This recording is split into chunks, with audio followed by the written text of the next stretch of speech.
할렐루야. 귀한 새 아침이 밝았습니다. 찬양으로 하나님 앞에 영광 돌리고 새벽 예배로 주님께 더 가까이 나아가도록 하겠습니다.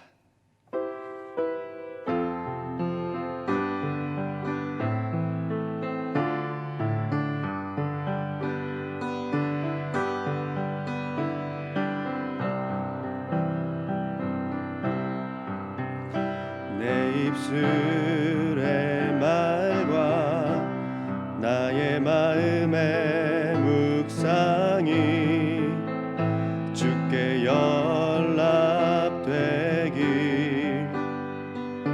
원하네.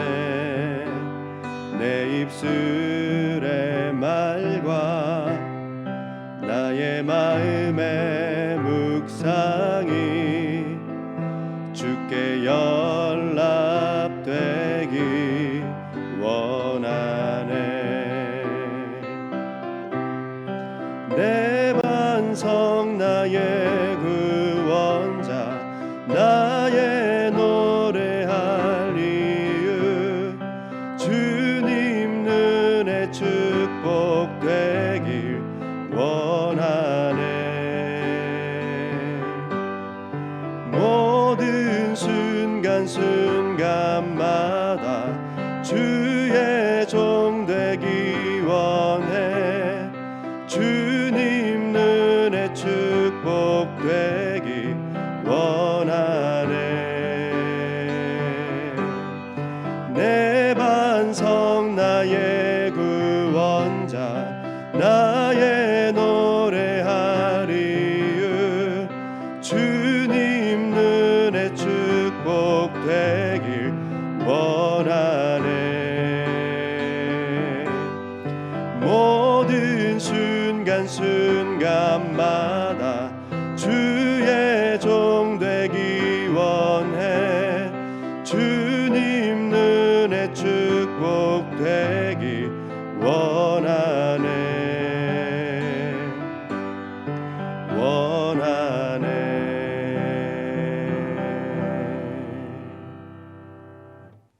하나님께서 오늘 우리에게 주신 말씀은 고린도전서 1장 17절과 18절 두 절입니다. 우리 함께 17절, 18절 합독하도록 하겠습니다. 17절부터 시작. 그리스도께서 나를 보내심은 세례를 베풀게 하려 하심이 아니요 오직 복음을 전하게 하려 하심이로되 말의 지혜로 하지 아니함은 그리스도의 십자가가 헛되지 않게 하려 함이라. 십자가의 도가 멸망하는 자들에게는 미련한 것이요 구원을 받는 우리에게는 하나님의 능력이라. 아멘.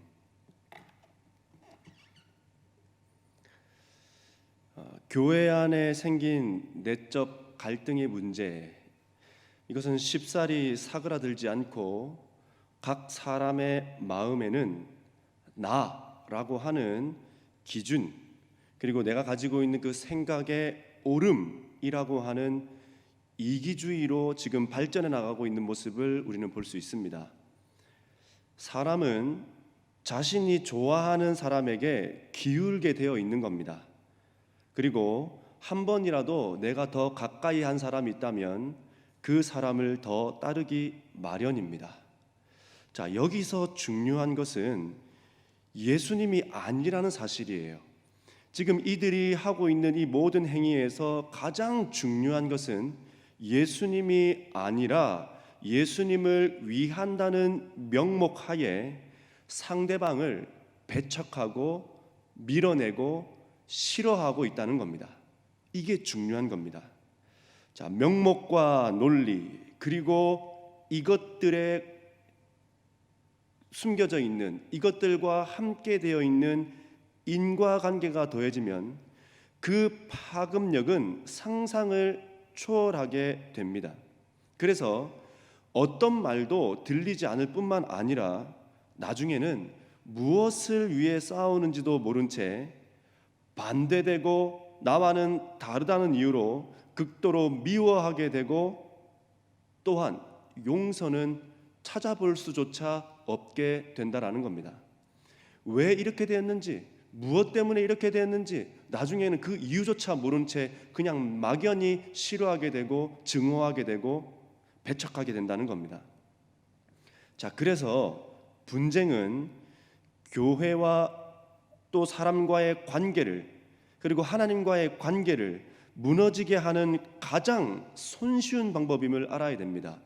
마귀가 쓰는 가장 손쉬운 방법, 하나님과의 관계를 깨트리고 사람과 사람과의 관계를 깨트리는 가장 손쉬운 방법, 그것이 바로 분쟁이라고 하는 도구다라는 겁니다. 그래서 한 번 더 기도해 보시기 바랍니다. 진정 내가 하고 있는 이것이, 진정 내가 추구하고 있는 이것이, 진정 말하고 있는 이 말이 정말 예수 그리스도를 위한 것인가, 아니면 명목의 싸움인가, 또 명분의 싸움인가, 한번 생각해 보라는 겁니다. 파벌의 문제는 진리의 문제가 아님을 우리 너무나 잘 알지 않습니까? 우리가 지금 지난 화요일부터 쭉 새벽 예배를 들어오면서 이 파벌의 문제가 진리의 문제가 아니다라는 것을 우리는 다 알고 있잖아요. 각자의 파들이 진리를 수호한다며 말하는 것 같지만 실상은 진리를 위함이 아니라 나를 위함이고, 우리라고 하는 같은 생각으로 모인 집단을 위한 편협한 것들인 것을 우리는 보고 있다라는 겁니다. 자, 그래서 우리는 고민해야 됩니다. 자, 그리고 진실한 마음으로, 정직한 마음으로 기도해야 하는 것입니다. 진리를 위한 그리스도인의 모습인가? 내가 하고 있는 모든 행위와 말과 그리고 살아가는 삶이 진리를 위한 그리스도인의 모습인가? 아니면 내 생각과 가치관을 우선시하는 파벌인가를 하나님 앞에 날마다 여쭈어야 하는 거예요. 어떤 것을 이야기하기에 앞서서, 어떤 것을 행동하기에 앞서서 날마다 우리는 주님께 물어야 된다는 겁니다. 내 입술의 말과 내 삶에 나타나는 행동이 정말 그리스도를 위한 것인가, 그리스도인의 말인가, 그리스도인의 행동인가를 우리는 날마다 여쭈어야 된다는 겁니다. 그래서 우리에게 맡겨진 삶은 어떤 생각이 나를 이끌고 있는지를, 또 내가 가는 길이 그리스도의 길이 맞는지를 날마다 여쭈어야 된다는 거예요. 우리가 길을 갈 때에도 이정표를 계속 확인하면서 길을 가지 않습니까? 어쩔 때는 내비게이션을 계속 보면서, 이야기를 들으면서 그리고 길을 가지 않습니까? 똑같습니다. 이정표를 보듯 내비게이션을 보듯 그렇게 하나님 앞에 계속 물으며 우리는 그 길을 가야 된다는 거예요. 바울은 그리스도인의 부르심의 자리는 복음을 전하는 데 있다고 말합니다. 다른 게 아니라 그리스도인이 부름을 받은 자리, 우리가 있어야 되는 자리는 복음을 전하는 데에 있다라고 말하고 있습니다. 17절에 십자가가 헛되지 않게 하려 함이다라고 하는 이 말은 무슨 말일까요? 내용은 없고 형식만 있는 상태로 십자가를 따름이 아니라 인간의 지혜나 인본적인 철학을 따른다는 말입니다. 이게 지금 17절의 내용인 거예요. 자, 그러면서 18절에 십자가의 도가 멸망하는 자들에게는 미련한 것이고 구원을 받는 우리에게는 하나님의 능력이다. 바울은 그리스도인 모두에게 인간의 말과 지혜, 설득력과 납득으로 얻는 구원, 그런 구원이 아니라 십자가를 통하여서만 구원에 이룰 수 있다라고 하는 진리를 설파하고 있는 거예요. 인간의 말과 지혜와 설득력과 납득으로 얻는 구원이 아니랍니다. 우리가 가지고 있는 지식으로 얻는 구원이 아니라는 거예요. 우리가 알고 있는 어떤 무엇으로 얻는 구원이 아니랍니다. 오직 십자가를 통하여서만 구원에 이를 수 있다라고 지금 우리에게 이야기해주고 있습니다. 자, 그래서 멸망하고 있는 사람과 구원을 얻고 있는 사람이라고 하는 말을 하면서 구원에 이르는 단계가 있음을 우리에게 말해주고 있습니다. 멸망하고 있는 사람과 구원을 얻고 있는 사람이라고 말하면서 구원에는 단계가 있다. 자, 그래서 구원의 단계는 세 가지인데 그 첫 번째가 바로 과거의 사건입니다. 그리고 두 번째가 현재의 상태입니다. 그리고 세 번째가 미래의 결과라는 거예요. 이 과거의 사건, 현재의 상태, 미래의 결과라는 단계를 통해서 구원이라고 하는 것이 일시적으로 딱 받고 끝나는 것이 아니라, 내가 구원 받았다, 나는 구원을 얻었다라고 하면서 그 상태로 끝나버리는 것이 아니라 계속적이고 지속적으로 우리의 삶이 다하는 날까지, 우리의 삶이 끝나는 그날까지가 다 과정인 것을 우리에게 말해주고 있는 거예요. 내가 예수 그리스도를 구주로 영접하고 시인함으로 끝난 것이 아니라 어떻게 해요? 우리의 삶이 끝나고 주님의 보좌 앞에 가는 그때까지 이 모든 것이 구원을 이루는 과정이라는 겁니다. 한 번으로 끝나는 것이 아니라는 거예요. 자, 그래서 빌립보서 2장 12절은 이렇게 이야기합니다. 항상 복종하여 두렵고 떨림으로 너희 구원을 이루라. 구원을 받았다고 끝이 아니라 삶을 통하여서 이루어 가야 된다고 이야기하는 겁니다. 받았습니까? 그걸로 끝이 아니라 이루어 가야 된다라는 거예요. 구원 얻음이 우리 안에 있다면, 그래서 구원 받았음이 내 안에 있다면, 그렇다면 그 구원은 삶의 표현으로 나타나는 것이 당연한 것이다라는 거예요. 내가 구원받은 사람이잖아요. 내가 구원 얻은 사람이잖아요. 다시 말해서 내 안에 성령이 계시고 그리스도의 법이 나의 삶을 이끌잖아요. 그러면 그 그리스도의 법대로, 성령이 이끄는 대로 삶이 살아낼 수밖에 없다라는 겁니다. 표현되지 않는 사랑을 사랑이라 하지 않지 않습니까? 마찬가지로 구원을 소유한 자는 그 소유한 구원이 삶으로 반드시 나타나게 되어 있다라는 겁니다. 자, 그래서 우리의 모든 삶의 순간순간들을 통하여서 구원받은 하나님의 백성으로서의 모습이 보여져야 된다라는 거예요. 우리는 바울파와 아볼로파와 게바파와 심지어 그리스도파까지 나누어진 이 파벌 속으로 들어가기에 앞서서 먼저 점검되어져야 되는 것이 있다고 오늘 본절은 우리에게 말하고 있는 거예요.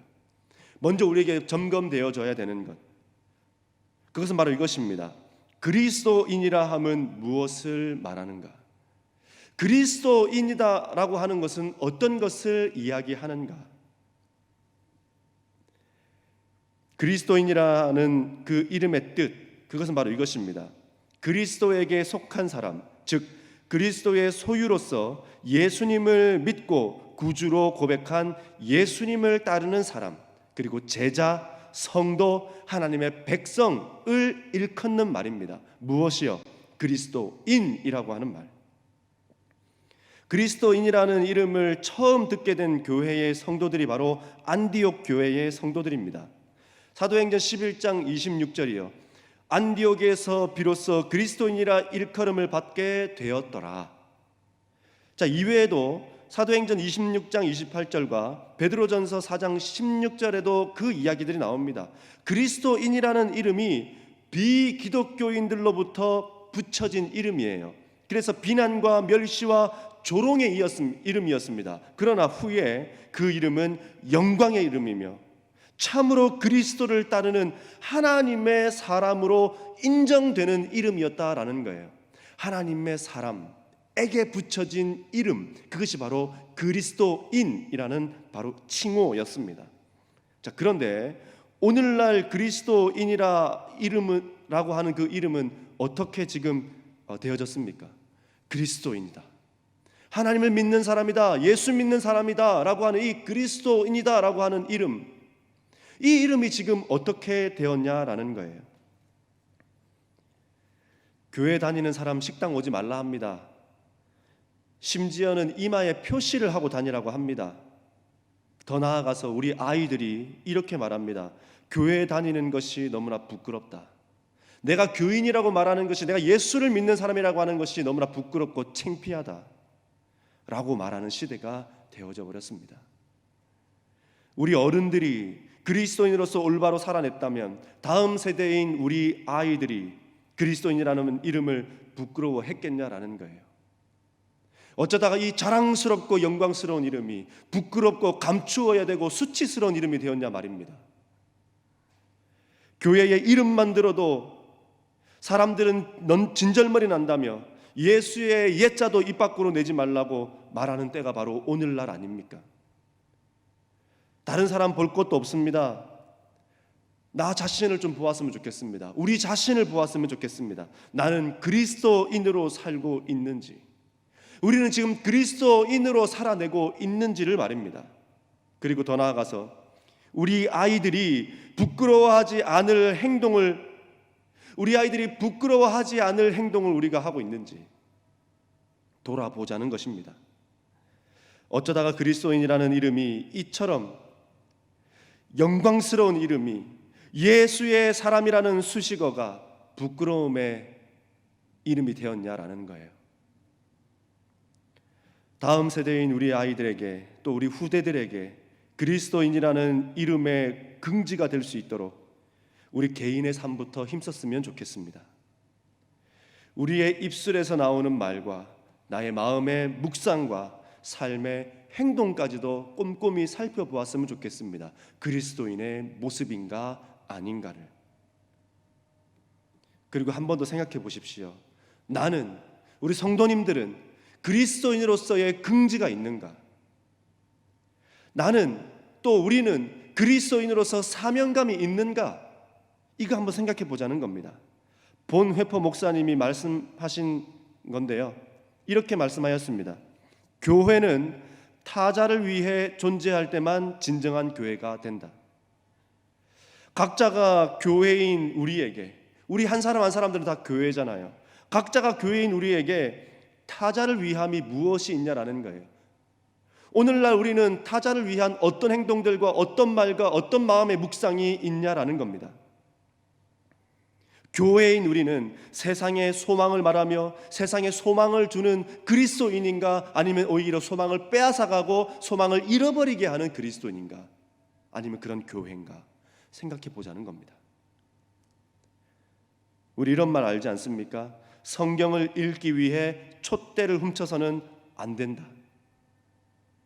성경을 읽기 위해서 촛대를 훔쳐서는 안 되는 거예요. 아무리 명분이 그렇다 하더라도 그 명분 때문에 악함을 저질러서는 안 된다는 겁니다. 어떠한 악함도 정당성으로 포장하면 안 됩니다. 우리는 지금 그리스도인으로서의 긍지와 사명감을 회복해야 되는 때가 바로 지금이다라는 거예요. 우리 그리스도인은 18절이 말하고 있는 것처럼 미련해 보이는 길을 가는 사람들입니다. 터무니없는 고집을 부리는 사람처럼 보일 것이고 매우 어리석은 사람처럼 보여질 것이며 둔한 사람으로 보여질 것입니다. 이것이 미련입니다. 그러나 미련하십시오. 그리고 생명인 십자가를 전달하는 사명을 회복하시기를 바랍니다. 그 도구가 나의 입술의 말을 통하여, 마음에 품어진 생각을 통하여, 그리고 표현되어지는 삶의 행동으로 미련하나 지혜로운 그리스도인들이 다 되어주시기를 바랍니다. 오늘 그렇게 미련한 그리스도인으로서, 그러나 지혜로운 하나님의 사람으로서 살아낼 수 있는 우리 모두가 되기를 바랍니다. 기도하겠습니다. 고마우신 하나님, 우리가 진정으로 미련한 사람이 되기를 원합니다. 세상 사람들이 볼 때에 미련한 사람, 그러나 하나님 보실 때에 지혜로운 사람, 그런 사람들이 다 되기를 원합니다.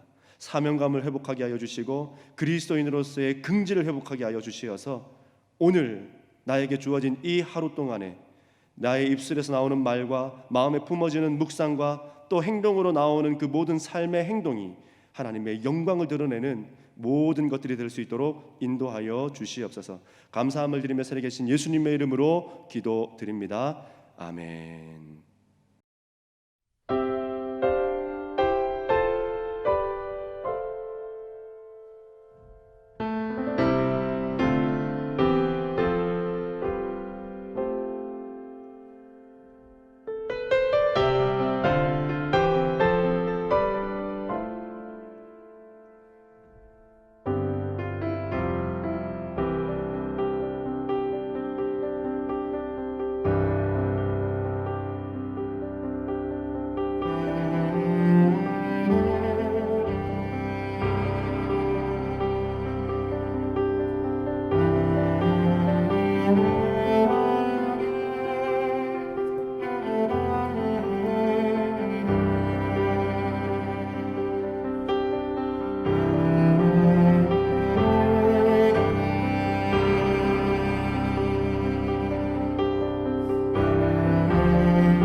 주